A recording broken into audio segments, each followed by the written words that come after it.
Oke, halo Dokter Ida, selamat malam. Selamat malam. Manggilnya apa nih? Ya, panggil Koko Kok aja nggak apa, karena biasanya Koko, dipanggil. Koko Cece ya. Ya, Koko kalau nama Cece. nama itu Ko Cece. Sebetulnya Cece itu nickname sih dok. Jadi singkat Hmm. dari nama asli saya Christian Chandra, cuma dipanggil depannya doang C dan C gitu. Oh yes, jadi Koko Cece Christian Chandra. Eh, Koko, makasih banget ya sudah Iya, mau saya sama-sama. undang. Ya, Koko, saya selalu yakin di dunia ini nggak ada yang kebetulan ya. Entah kenapa tiba-tiba saya melihat postingan Koko tentang keuangan. Dan saya lihat postingan Koko itu simple, terus ada apa ya nilai-nilai spiritualnya, kayaknya cocok gitu sama saya. Dan menurut saya ini menarik. Hari ini saya pengen belajar. Jadi saya benar-benar tidak memiliki kompetensi, kapasitas tentang masalah keuangan. Tapi selalu ada hubungannya antara uang dan kesehatan mental. Karena salah Iya, satu betul. unsur dari self care itu adalah bagaimana kita bisa mengelola keuangan dengan baik. Sebelum kita berbincang lebih jauh, silakan barangkali Koko juga bisa memperkenalkan diri kepada teman-teman saya. Ya, Silahkan, Kok. oke. Halo teman-teman semua, salam kenal. Suara saya udah cukup keras ya dok ya? Sudah cukup kedengeran Iya, ya? kalau bisa Oke. lebih keras lagi lebih bagus. Teman-teman Ya, boleh deh kasih feedback suaranya Koko udah keras belum? oke, nama saya Cece. Jadi kalau di Instagram dengan akun Koko Keuangan, ya jadi Mhm. Koko Keuangan itu maksudnya seperti brothers ya, seperti saudara. Jadi Mhm. seperti kakak atau saudara gitu ya. Jadi makanya Koko Keuangan. Jadi ya friendly aja, tanya-tanya Mhm. silahkan bebas. Oke, basically Mhm. sebenarnya awalnya saya maksudnya bukan spesialis atau bukan ahli di bidang keuangan. Sebenarnya saya kayak orang kebanyakan biasa aja gitu. Cuma saya di 2017 itu mendapatkan ketertarikan ke arah sana. Mhm. Lalu Mhm. di 2020 baru meresmikan diri ya, namanya ambil ambil sertifikasi atau gelar yang namanya QAP. Jadi Qualified Wealth Planner Mhm. Apa begitu. itu? Nah, itu adalah semacam sertifikasi untuk perencana keuangan. Itu nah kalau di KWP ini jadi lebih ke qualified wealth. Wealth itu jadi kan untuk membangun kesejahteraan, membangun kekayaan Mhm. kayak Mhm. gitu. Mhm. Mhm. Mhm. Iya, Koko ada yang ngasih saran tuh suaranya Koko dipolin aja volumenya. Oke. Iya, mungkin agak ya. Baik. Oke, sudah. eh Ya nanti Koko agak keras juga ya, nggak apa-apa ya, karena Oke, mungkin oke. suara saya lebih keras karena mic-nya nempel di di bawah bibir saya. Ya, Ya, jadi apa sih yang basically membuat kayak Kok? gitu, Dok. Ya. Kayaknya Oke, lanjut putus-putus gimana deh gimana? Kok. Hmm, Oke. ya. Apa sih Kok yang membuat Koko tertarik untuk menekuni bidang pengelolaan keuangan ini? Oke. Awal mulanya saya seperti teman-teman yang lain mungkin ya, orang awam istilahnya di keuangan. Cuma pada akhirnya kita sebagai manusia itu ada namanya waktu tertentu akhirnya kita sadar bahwa kita harus belajar. Nah, di Mhm. sini saya belajar keuangan karena memang kebetulan di keluarga ada mengalami masalah begitu ya. Jadi Mhm. kebetulan masalahnya berhubungan sama keuangan dan Mhm. diakibatkan karena tidak adanya literasi keuangan di keluarga. Akhirnya terjadilah peristiwa Mhm. itu. Nah, saya berefleksi karena wah bisa terjadi kayak gini karena nggak punya ilmu keuangan yang baik atau yang tepat seperti apa gitu ya. Nah, supaya Mhm. saya tidak mengalaminya kelak, maka saya belajarlah di situ. Dan ternyata Mhm. kalau kita runut lagi dari pekerjaan kita, apapun profesi kita ya, ujung-ujungnya kan pasti cari nafkah. Cari nafkah itu kan Mhm. akhirnya uang ya untuk Mhm. hidup sehari-hari gitu. Dan itu semua orang butuh uang pasti kan. Nah, tinggal gimana cara kita belajar untuk mengaturnya. Nah, itu yang tidak semua orang punya kemampuan itu. Nah, untuk Mhm. itulah saya belajar dan syukur-syukur juga bisa membagikan ke teman-teman semua lewat akun keuangan itu. Mhm.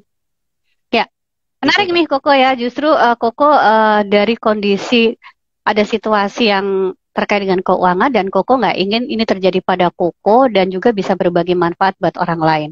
Oke, Koko, secara umum apa sih sebenarnya kesalahan Mhm. pengelolaan keuangan dalam satu keluarga sehingga rentan mengalami kesulitan keuangan? Oke, kalau untuk masalah pengelolaan ya, Dok. Jadi sebenarnya itu adalah ilmu yang biasanya turun-temurun. Maksudnya Mhm. begini, kita belajar ngelola uang atau kita memandang uang sebagai apa itu biasanya diturunkan dari orang tua kita. Kayak kita sekolah, dikasih uang jajan, lalu kita misalnya kuliah dan segala macam. Kalau orang tua kita tidak pernah mengajari kita manage keuangan, itu udah pasti kita juga nggak akan ngerti. Sampai kita dewasa, bahkan kita udah menikah lagi juga, kita nggak paham ya. Tapi kalau orang tua kita mengerti tentang keuangan, nah kita otomatis sebagai anak akan diajarkan secara langsung bahkan. Ya kan, jadinya kita ketika kita sudah dewasa, kita udah nikah gitu, sudah melek keuangan. Nah, tapi sayangnya kan banyak teman-teman yang belum karena orang tuanya nggak punya ilmunya. Nah, jadi kesalahan itu terjadi kebanyakan memang turun-temurun. Biasanya ya, mohon maaf, kalau orang tuanya misalnya terbiasa ngutang, kita sebagai anak biasanya ngikut. Karena itu menganggap itu hal biasa. Atau orang tua saya juga biasa, misalnya ngambil kredit apa, nyicil apa gitu ya. Kita menganggap itu hal biasa. Nah, tapi kalau orang tua kita tidak pernah melakukan hal itu, kita akan menganggap bahwa itu tuh hal yang tidak umum untuk kita lakukan gitu. Jadi tergantung dari pendidikan keluarga awalnya. Nah, kalau yang kebetulan kita tidak beruntung, tidak punya ilmu itu dari orang tua, kesalahannya adalah kita tidak mau melek, tidak mau belajar, sampai harus mengalami hal buruk dulu, biasanya gitu dok.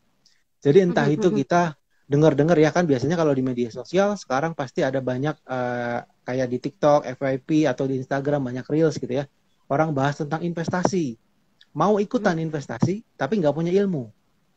Langsung nyemplungin aja uang, misalnya berapa juta, tahu-tahu rugi. Akhirnya menganggap bahwa investasi itu hal yang buruk. Padahal yang salah adalah kita memulai tanpa kita punya ilmu yang benar gitu.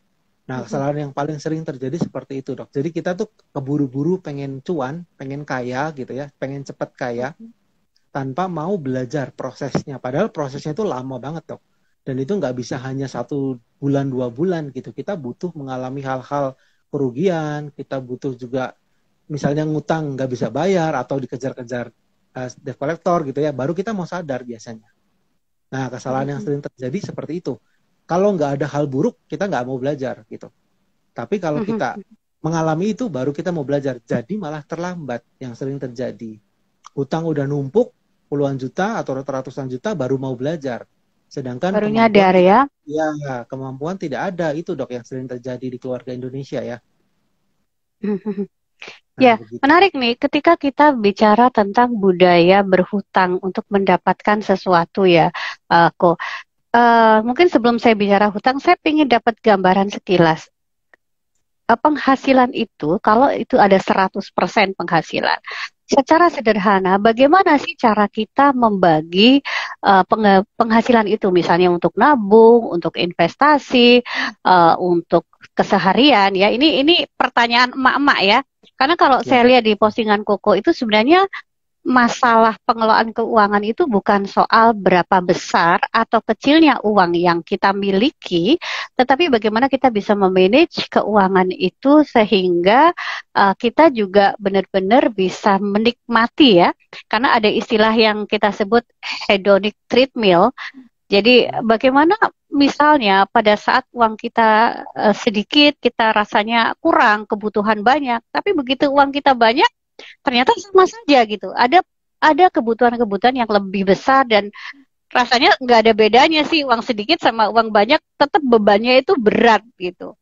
Ya, monggo kok dijawab sekilas tentang bagaimana sih secara sederhana prosentase dari pengelolaan keuangan dalam satu keluarga, ataupun kalau ketika kita punya penghasilan.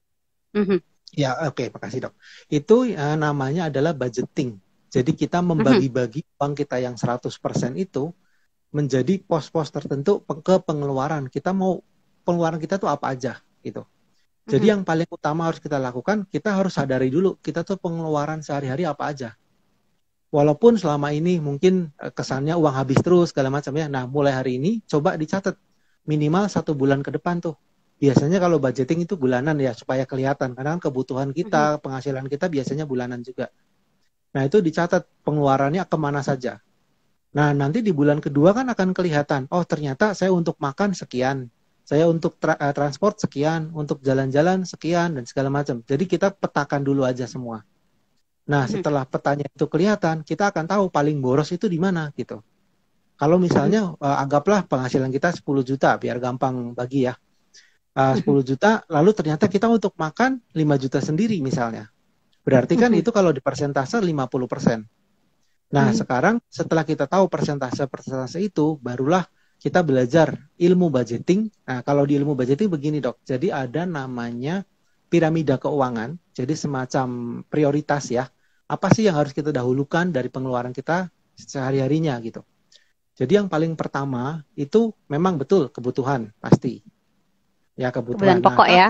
Ya, kebutuhan. Tapi kebutuhan itu kan akhirnya ada juga pembedanya antara kebutuhan yang benar-benar butuh dan yang ingin. Jadi sama-sama butuh makan, tapi yang satu makan misalnya makan warteg aja yang 10.000, 20.000 cukup, tapi yang satu kepengennya pizza misalnya, seperti itu. Itu kan sama-sama makan ya. Nah, tapi kalau kita nggak bisa membedakan antara kebutuhan dan keinginan, itu biasanya jadi masalah. Karena uangnya kesedot ke keinginan tadi. Nah, jadi untuk budget pengeluaran memang umumnya rata-rata 50% ya dari pemasukan. Tapi juga tergantung, Dok, pemasukan kita berapa. Kalau kita pemasukan 10 juta, pengeluaran 5 juta, oke lah, masih cukup masuk akal ya. Apalagi kalau sudah berkeluarga dengan anak gitu ya. Tapi kalau penghasilannya 100 juta, pengeluarannya 50 juta, mungkin bisa dibilang terlalu berlebihan. Tapi juga tergantung gaya hidupnya seperti apa, dia tinggal di kota apa, dan segala macam, itu juga banyak faktor ya. Nah, dari piramida tadi, setelah kita tahu kebutuhan, lalu ada namanya pos dana darurat. Nah, dana darurat ini spesifik sebenarnya ya. Jadi untuk uang yang kita pakai kalau terjadi kondisi darurat, misalnya sakit ringan, lalu ada orang misalnya duka cita gitu ya, lalu ada orang juga menikah misalnya. Itu kan situasi yang tidak kita duga misalnya. Ya, itu namanya pos dana darurat, umumnya start dari 10% per bulan dari alokasi budget kita tadi. Nah, sampai kapan mengumpulkan? Itu juga dana darurat ada beda-beda, Dok. Jadi kalau kita masih single, kalau kita sudah menikah, itu porsinya beda. Contoh kalau kita masih single, itu umumnya 3-6 kali pengeluaran. Tujuannya apa? Supaya kita bisa tetap survive kalau nggak punya penghasilan sama sekali di 3-6 bulan. Nah, sedangkan kalau yang sudah menikah dengan anak itu biasanya 6-12 kali pengeluaran. Jadi kalau pengeluaran bulanan kita misalnya 5 juta per bulan, kalau 6 kali berarti kan minimal 30 juta ya, Dok ya. Nah, itu untuk kita berapa lama? Itu bukan berapa lama. Jadi maksudnya dana darurat itu kalau kita nggak ada kondisi darurat ya nggak usah kita pakai. Jadi benar-benar itu uang nganggur yang kita hanya pakai kalau terjadi hal yang urgent, istilah begitu. Nah, kita kumpulkan itu sedikit demi sedikit mulai dari 10% per bulan tadi. Kalau penghasilan 10 juta berarti kan 1 juta ya, Dok ya. Untuk mencapai 60 juta berarti kan butuh 60 bulan. Nah, ketika sudah terkumpul semua 60 juta ya sudah, kita berhenti untuk mengalokasikan dana darurat. Kita boleh ke tahap selanjutnya. Nah, itu selain dana darurat juga ada yang namanya proteksi. Kalau Dokter Ida pasti lebih familiar ya dengan asuransi, dengan BPJS gitu ya. Nah, itu juga sebenarnya ada pos khusus tuh di keuangan kita. Nah, kalau tadi dana darurat mulai dari 10% ya, minimal 10%. Kalau proteksi sebenarnya malah maksimal 10%. Kenapa? Supaya nggak mengganggu keuangan kita. Karena kalau kita bayar asuransi kan bisa dibilang premi hilang ya. Karena kalau kita nggak kepakai pun ya tetap hilang. BPJS pun demikian gitu. Kalau kita porsinya terlalu besar, yang ditakutkan mengganggu keuangan kita. Jadi kalau teman-teman punya asuransi kesehatan, asuransi jiwa dan segala macam, itu nggak usah terlalu berlebihan. Sesuaikan kebutuhan dan prioritas dulu. Kan kalau di asuransi itu ada, misalnya saya kepala keluarga berarti butuh asuransi kesehatan, asuransi jiwa begitu ya. Sedangkan kalau anak nggak butuh sebenarnya asuransi jiwa. Contohnya seperti itu. Yang penting kesehatan aja gitu kan. Nah, itu prioritas juga yang perlu dipahamin. Cuma memang nanti belajarnya cukup banyak ya, karena tentang asuransi, tentang proteksi. Tapi pada dasarnya 10%. Nah, tadi sudah ketemu ya 50, 10, 10. Nah, terus ada sisa 30%. 30% itu bisa juga kita pakai sebagai, kalau punya cicilan, maksimal itu 30%, Dok, setiap bulan. Cicilan apapun ya, cicilan entah itu KPR, motor, mobil, atau bahkan cicilan apalah, gitu ya, kayak Panci. ya kayak gitu ya.